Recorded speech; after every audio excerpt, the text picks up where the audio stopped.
Call Melinoë, saffron-veiled terrene, who from infernal Pluto's sacred queen, mixed with Saturnian Jupiter arose, near where Cocytus's mournful river flows. When under Pluto's semblance Jove divine, deceived with guileful arts, dark Proserpine, hence partly black thy limbs, and partly white, from Pluto dark, from Jove ethereal bright. Thy colored members men by night inspire, when seen in spectred forms with terrors dire. Now darkly visible, involved in night, perspicuous now, they meet the fearful fight. Terrestrial queen, expel wherever found the soul's mad fears to earth's remotest bound, with holy aspect on our incense shrine, and bless thy mystics and the rites divine. Hello everyone, I'm Meghan Sullivan, and welcome to History in Games, an audio and video podcast where I play video games and talk about the real stories hidden inside these wonderful games.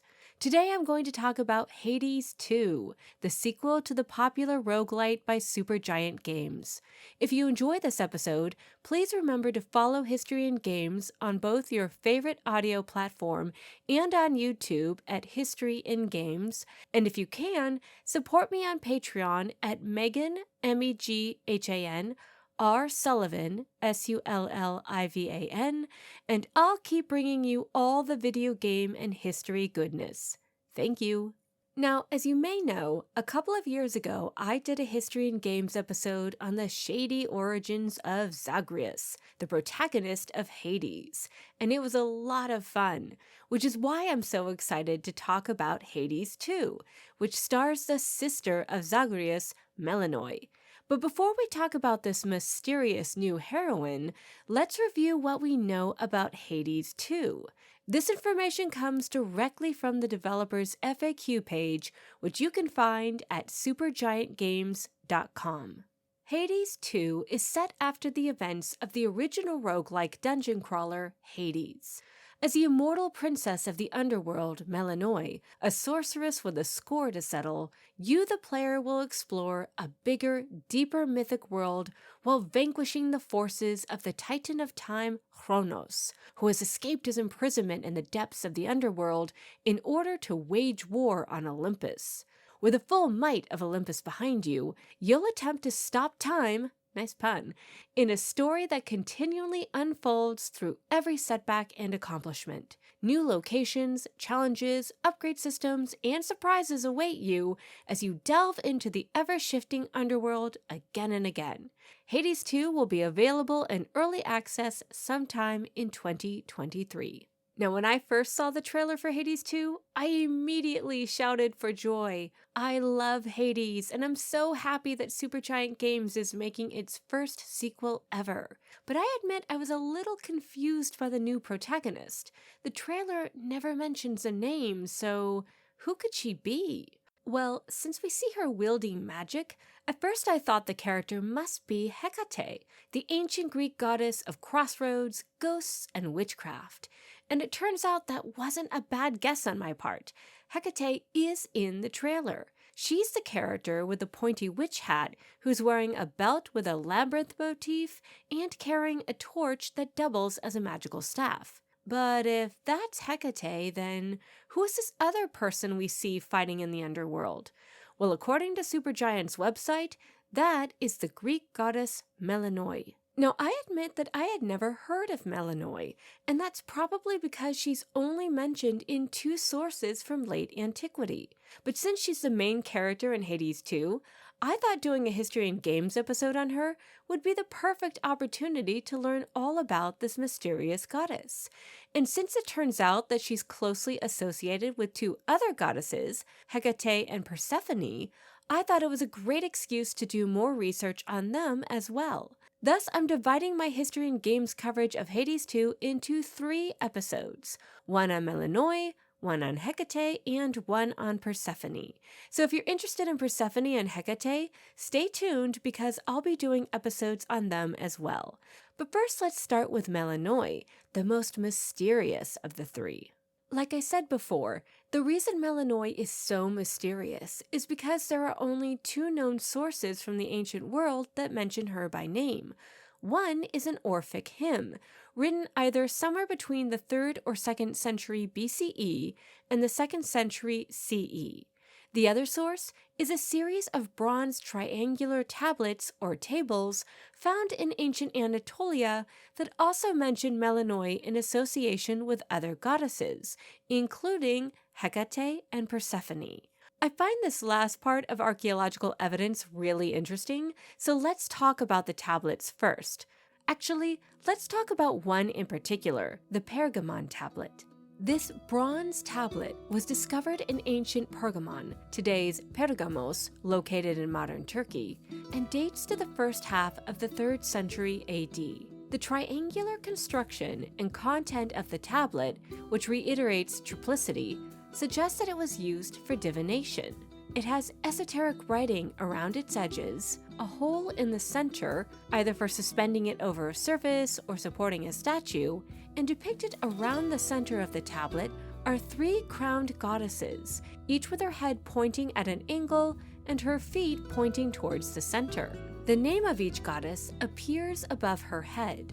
There's Theone, a Titan goddess associated with water, Phoebe, whose name means bright and is both the grandmother of Apollo and Artemis, as well as the grandmother of Hecate, keep that in mind, and the obscure Nihi, whose name possibly means nightly. Under each of the 3 goddesses' feet is the word Amebosa, which refers to the phases of the moon. The goddesses are framed by magical incantations, and in their hands they hold various objects that include a key, torches, a whip, a serpent, and a sword.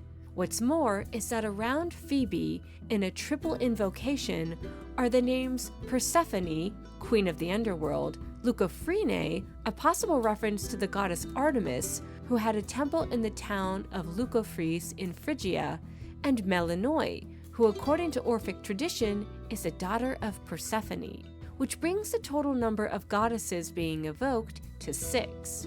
What's going on here? Why are so many goddesses being evoked at once? Well, there are a couple of possibilities. One is that different aspects of the same moon goddess are being evoked.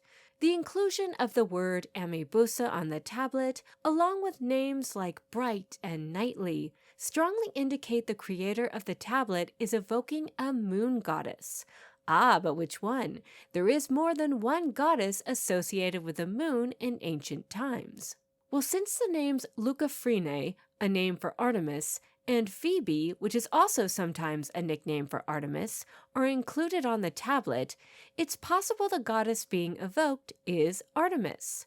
But the addition of objects like a key, a serpent, and torches, along with the theme of triplicity, makes it more likely the goddess being evoked is Hecate, a liminal triple-bodied moon goddess that represented transitional phases and spaces, and in late antiquity was not only associated with both Artemis and Selene, the personification of the moon, but was also associated with Persephone. But these were all originally separate goddesses, so it's also possible that they're being thought of as individuals, but are being evoked together because they share nocturnal traits. Which begs the question, what are they being evoked for? The truth is, it's not entirely clear, and because the words on the tablet are mostly magical, we don't know specifically what's being asked. But whatever the words say, don't worry, it's unlikely to be anything malevolent. For one thing, the tablet is bronze, a metal used to ward off evil in the ancient world. If it were, say, a curse tablet, it would have been made out of lead and thrown into a well or a grave so that chthonic underworld beings could read the curse and perform specific binding actions against the victim. We'll talk more about curse tablets in the next episode. At any rate, the bronze tablet found in Pergamon was likely for beneficial purposes, so that's a good thing. But we still don't know what the tablet says, and we still don't know much about Melinoë outside of her being associated with a moon goddess and or nocturnal deities. To learn more, we have to turn to our second source, the Orphic hymns.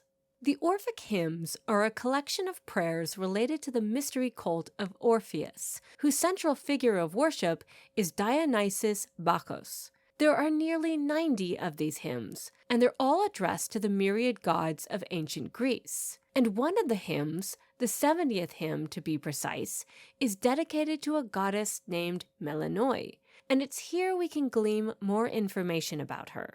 Now, I actually quoted the Thomas Taylor translation of this hymn at the very beginning of the podcast, and I like this version because it's wonderfully poetic. But in order to really understand what's going on in the hymn, it might help to take a look at a more literal translation. In this case, the one done by Apostolos Athanasakis and Benjamin M. Volko. So let's do that. I call upon Melinoë, saffron-cloaked nymph of the earth, whom revered Persephone bore by the mouth of the Cocytus River upon the sacred bed of Cronian Zeus. In the guise of Pluton, Hades, Zeus tricked Persephone and through wily plots bedded her. A two-bodied specter sprang forth from Persephone's fury. This specter drives mortals to madness with her airy apparitions, as she appears in weird shapes and strange forms, now plain to the eye, now shadowy, now shining in the darkness. All this in unnerving attacks in the gloom of night. O goddess, O queen of those below, I beseech you to banish the soul's frenzy to the ends of the earth. Show to the initiates a kindly and holy face. All right, so what does this hymn tell us? Well, it shows Melinoë to be a chthonic deity, one that has a power to bring nightmares, i.e. appearing in weird shapes, and madness, or what the hymn calls the soul's frenzy. The name Melinoë is thought to mean dark of mind, or possibly propitiation-minded, meaning she is of a mind to be appeased. It also tells us that she is closely connected to a number of other important underworld deities. For example, Melinoë is described as the daughter of chthonic Zeus. Now, on the surface, the idea of a chthonic Zeus doesn't make any sense. After all, Zeus is the king of the gods and is associated with the upper air, not the underworld. But in Orphic tradition, Hades is in fact the underworld aspect of Zeus, which in the hymn is reflected by his ability to take the form of Hades. It's a belief that's also reflected in another Orphic hymn, in which Zeus conceives Melinoë's brother Zagreus by mating with Persephone in the form of a snake, snakes being a common motif of the underworld. So Melinoë's chthonic association with Zeus isn't really that strange, and that's not our only association with underworld deities. The Orphic hymn states that Melinoë was born by the river Cocytus, or River Lamentation, one of the 5 rivers of the underworld.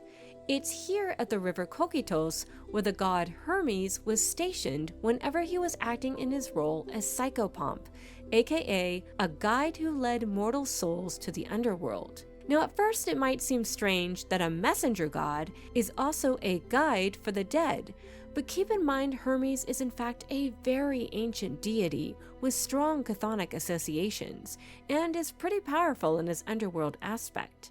Thus, the mention of Melinoë being born by the river Cocytus may seem like a small aside, but it really stresses that Melinoë is very much associated with the idea of lamentation, her mother's lamentations, the lamentations of those plagued by nightmares, etc., etc., and also connects her to another important deity of the underworld, Hermes. But of course, her strongest connection is to Persephone, queen of the underworld. The hymn states that Melinoë sprang forth double-bodied from Persephone and is an embodiment of her fury, which is understandable. After all, Persephone was deceived by Zeus and got pregnant as a result. So Melinoë being a physical manifestation of that anger makes sense. And since what happened to Persephone is a nightmare scenario for any woman, it's not a surprise that Melinoë's powers include the ability to inflict people with nightmares. But what does the hymn mean when it calls Melinoë double-bodied? Well, at first some thought this meant that literally one half of her body was light and the other half was dark, but the text doesn't actually say that. So it could simply be referring to her double nature, the belief that she is both the daughter of an underworld goddess, Persephone, and an upper air father, Zeus. By the way, in the trailer for Hades 2, you can see that Melinoë's left arm is a green color, perhaps to represent one half of her double aspect? I guess we'll have to wait and see to find out. At any rate, Melinoë has a lot of ties to powerful underworld beings. But guess what?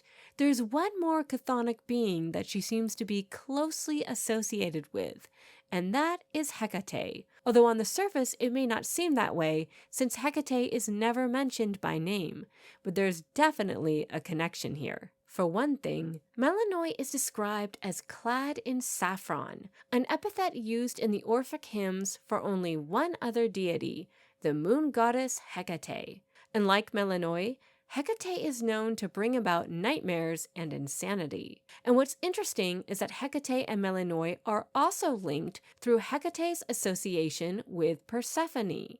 When Persephone is kidnapped by Hades and taken to the underworld, it's Hecate who offers to accompany Persephone's mother Demeter on the search for her daughter, using a torch to light their way. Then later, Hecate acts as a companion to Persephone whenever she's in the underworld. Thus, there's a strong association between Hecate, Persephone, and Melinoë, which is why I wanted to talk about all three goddesses. To understand Melinoë, you have to understand Hecate, and to understand Hecate, you have to understand Persephone. And since we've now pretty much covered all there is to know about Melinoë in this episode, she's clearly either a nocturnal goddess or an aspect of a nocturnal goddess whom mortals are anxious to placate.